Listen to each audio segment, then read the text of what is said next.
He survived and headshot at Marathon Burger. Oh, pray for the city, man. The Hoovers ain't gonna play with them. We got an update on the Marathon Burger shooting that left one person dead and others critically injured, and it's worse than I thought. We'll get back to the video shortly, but I wanted to let you guys know this video is being sponsored by Kalshi. Kalshi is an app where you can make money predicting current events. I put money on what the weather is gonna be every day on Kalshi. I check the weather app when I wake up. And really all I do is I look at what the highest temperature is gonna be for the day. Then I go on Kalshi and place a prediction on what I think the highest temperature is going to be for the day. I'll say probably 7 out of 10 times my weather prediction hits. Sometimes it doesn't hit. But if you want to get paid by predicting weather on a daily basis, you can do so on Kalshi by clicking the link in my description and downloading the app and using code FLACO to get $10 on your first deposit. Immediately after the incident, Black Sam did everything he could to take to social media to try to dispel the rumors, try to distance the Marathon Burger from what happened. Man, I don't know what talking about on the internet, man. We in here cooking. We in here cooking fries, burgers.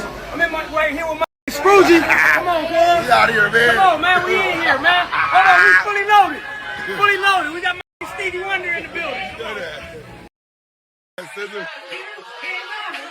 Right.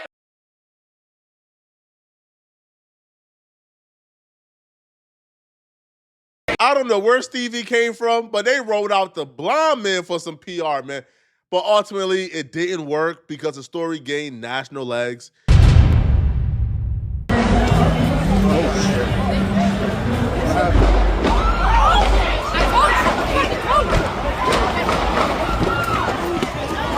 Shots are being fired right now.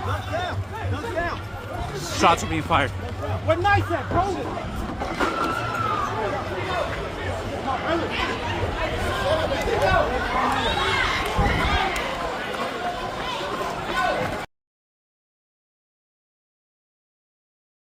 This is a terrible look. The grand opening of your restaurant and your burger joint ends up in a TMZ article in bold letters. Shots rang out at Marathon Burger.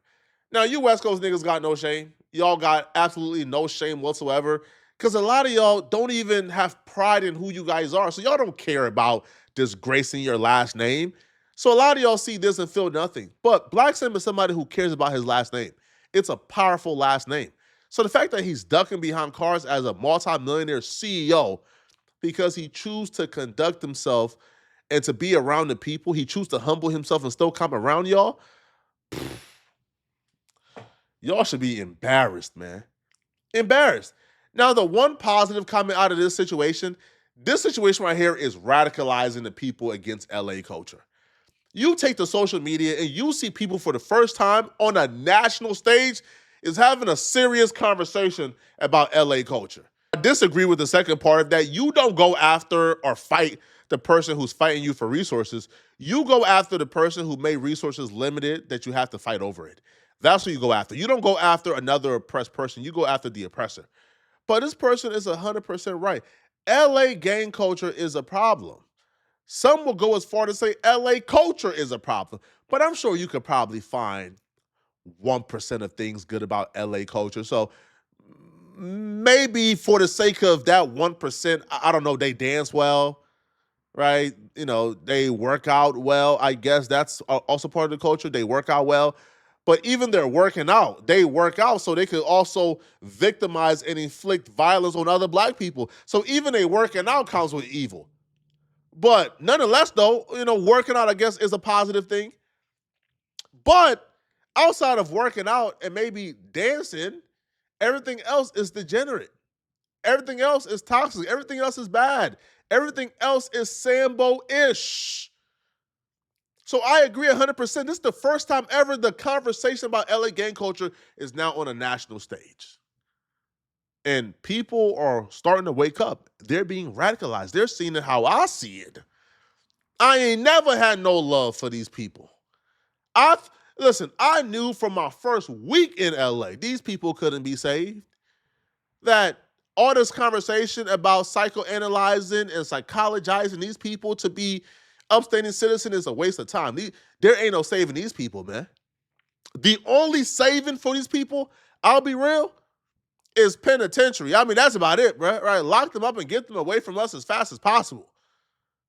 Now, the aftermath, though, of the incident has been one to behold. There's so much layers to this.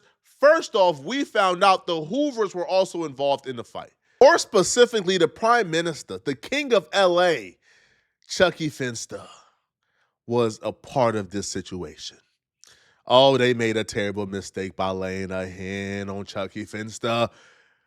There will be hell to pay for this. Now, if you guys don't understand exactly what fight I'm talking about or how the fight led to the shooting and how the shooting led to somebody dying, here is a quick recap on exactly what led up to this shooting at the Marathon Burger.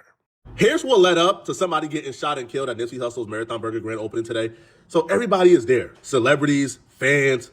It's a family-friendly event until this one gang member showed up. He's a little turned-up Crip from the 80s in Long Beach because this is a Long Beach grand opening. He showed up and he starts dissing all the enemies that walk in. He starts tripping. He really started gangbanging, right? He's calling them out their names. He's throwing up derogatory, he's like gang signs. He's just wilding out. The enemies realized they outnumber him by a lot. They could easily crash him and get him out of there. But they went to Black Sam because they didn't really want to mess up the event. So they go over to Black Sam and they tell Black Sam, hey, this dude is being disrespectful. He's dissing. He's violating him. Get him out of here because we don't want to crash him. While they talking to Black Sam, the little turned up 80 Crip got 3 homies who walk in. Now they with him. So now it's 4 80 Crips in there and hella enemies. Black Sam people's going on. So then Black Sam rally up his crew and they walk over to the 80s and tell the 80s, hey, listen, we gonna escort y'all to safety, but y'all gotta go. They agree. Black Sam and his crew is escorting the 80s off the premises of the Marathon Burger. The 80s is under the assumption we getting escorted to safety. We getting escorted to our cars.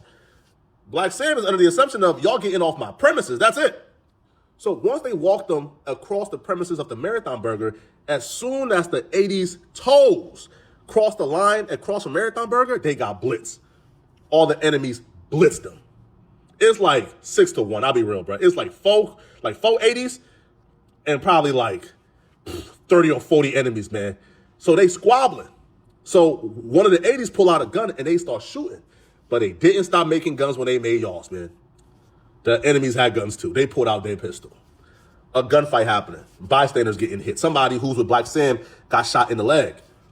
2 of the enemies got hit too.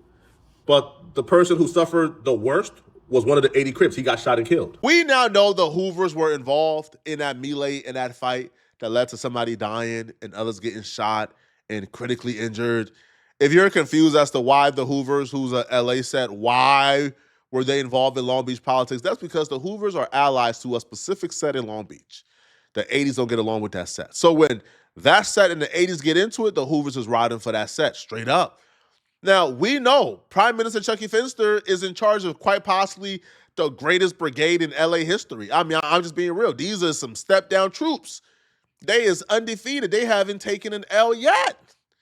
So when that set seen that Prime Minister Chucky Finster and his brigade were present, they knew a W was certain. Now, there were some casualties. There was some dust-ups.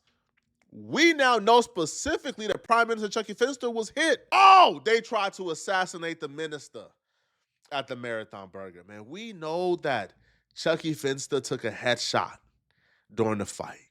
That when the shots ran off, he took a headshot. But you can't kill the minister, man. All right, you can't kill him, right? But he's the protagonist of the story. You can't take him out. You can't. That's just not how the script was written. So he took the headshot and he survived. And apparently they took him to jail because he's so dangerous, man, that when the police see him around any type of murder, any type of active activities, he got to get a 72-hour hold, man. But apparently they found out that he was not the one who killed the guy. So he got out. But Chucky Finster is unhappy, okay? He's unhappy that they did this, right? Foolishly enough, they did this knowing he is immortal, all right?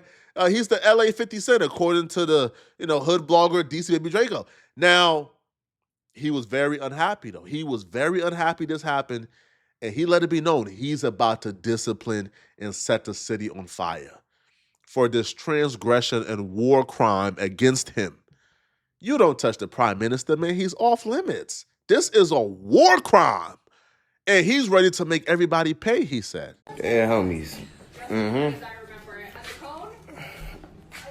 No, you done fucked up, right? They know they fucked up. Dead homies is up. Pray for the streets of LA right now, bro. It's a war zone. It's an active war zone. He's the biggest trophy the Hoovers got right now. He's the biggest trophy. You can't think of another name. When you think of Hoover, you can't think of another name right now other than Chucky Finster. He's the biggest trophy they got. So the fact that he got touched, oh, it's going to be a problem. Now, the kid himself, he's a respectful kid. He politics the right way. He's not a bully. And that's why I respect him. He's not a bully. He's not somebody who's going after like non-affiliates or people who don't got, like no smoke. No, this kid is respectful. He's a good person. He's a gentleman. But he's also a dangerous human being. He's a joint. This kid, man, got a lot of love from where he's from. And the fact that people put hands on him or touched him, good luck, man. Now, unfortunately, this beef expands from Long Beach to LA. So there's a lot of ground to cover. But it's going to be a hot spring, man. I promise you this, bro. A lot of people was mad at me for putting out this video, like a lot of people, bro. Now, I don't know why they were mad at me. I was just documenting what happened. But I seen a very disturbing trend.